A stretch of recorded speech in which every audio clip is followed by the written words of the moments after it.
Good morning, students. This is Sampat Bhadu, Assistant Professor, Government College, Sri Dungargad.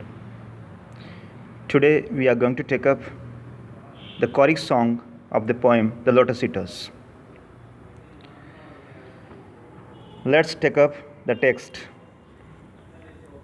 There is sweet music here that softer falls than petals from blown roses on the grass, or bright dews on still waters between folds of shadowy granite in a gleaming pass, music that gentlier on the spirit lies than tired eyelids upon tired eyes, music that brings sweet sleep down from the blissful skies.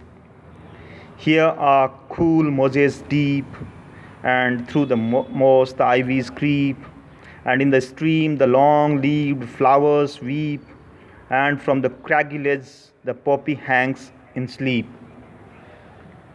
Here in this choric song,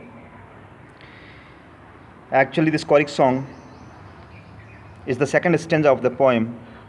The choric song opens with a description of the island. The choric song is sung by sailors in a chorus. Chorus here means a group of singers. They put forward arguments not to toil or return home. They just want to lie upon the land without any toil or hard work. They don't want to move even a single inch from the present situation or the location. The poet describes the soft music of the place. He says that the music of the lotus land is very soft. It falls on the ear more softly than petals of full blossomed roses softly falling on the grass. He uses another simile. He says that the music of the place falls on the ear more softly than night dews softly falling on stagnant waters collected between the dark granite walls of a mountain pass. The granite walls of the mountain pass is reflecting faint intermittent light. It is reflected from the particles of mica and quartz embedded in the granite rocks. The softness of the music wall was greater than the softness of the fall of tired eyelids upon tired eyes. The idea of softness is intensified by each of these images. It is sleep-inducing music or the sleep-enchanting music. The abode of sleep is the blissful sky from which she is attracted to come down by the tenderness of this music. There is cool moss and there are also beautiful flowers. The whole atmosphere was calm and tranquil, and there was the beauty of nature all around. The green moss covered the hillside, and the dry creepers grew in abundance. In the stream, the water flowers dropped their long leaves as if they were also shedding tears like the willow trees. Everything in this land was calm and quiet, and it appeared that nature here disliked movement and noise.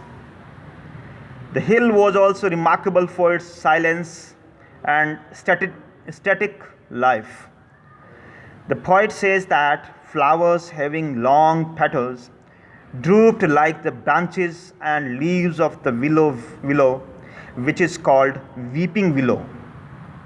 Here there is a use of alliteration, weeping willow. The poppy flowers on the rocky projection drooped its head as if overpointed by sleep. Look at the magical power of the song, especially of this choric song. Now let's take up the next stanza. Why are we weighed upon with heaviness and utterly consumed with sharp distress? While all things else have rest from weariness, all things have rest. Why should we toil alone? We only toil who are the first of things, and make perpetual mourn, still from one sorrow to another thrown, nor ever fold our wings and cease from wanderings, nor steep our brows in slumber's holy balm, nor hearken what the inner spirit sings. There is no joy but calm. Why should we only toil, the roof and crown of things? Wow. What a wonderful stanza. What a beautiful thing. Here, poet, through the mouthpiece of these mariners, here the mariners say that, why are we weighed upon with heaviness and utterly consumed with sharp distress? They are asking this question. It's a kind of rhetoric.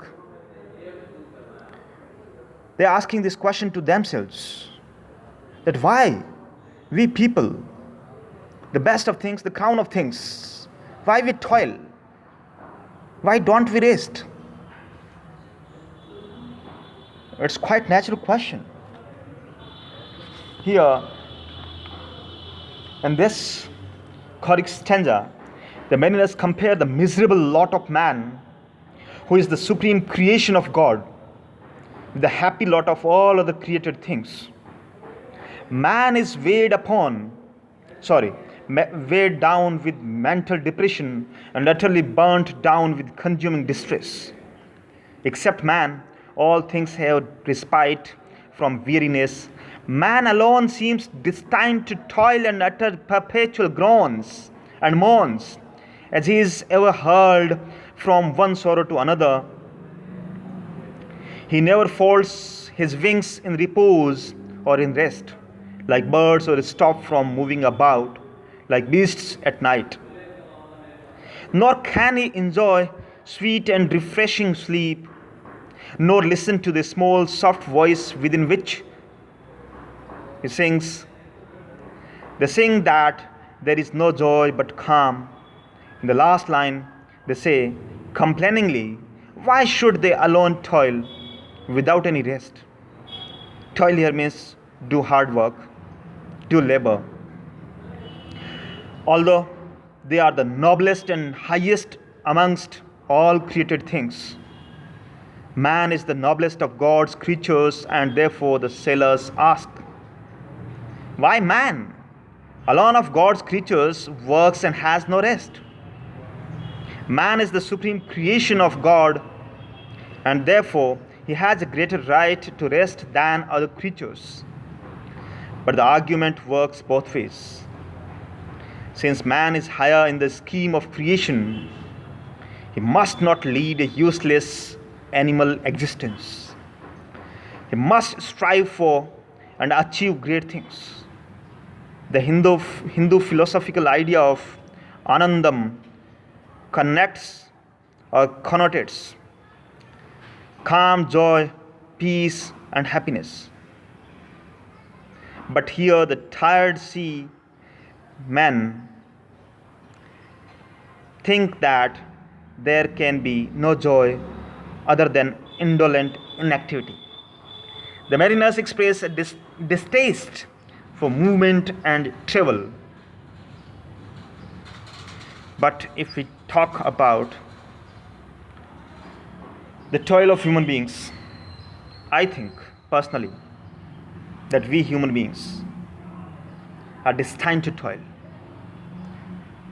to work hard, to be industrious, to be active, to be dynamic.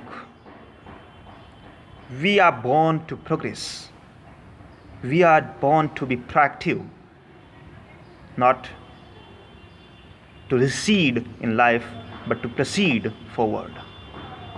We must make progress in all the domains, on all the walks of life, whether science, the technology, or literature, or architecture, or medicine, whatever the domain or whatever the field it is, I think we human beings must work hard, we must proceed, we must be proactive in whatever the profession we are.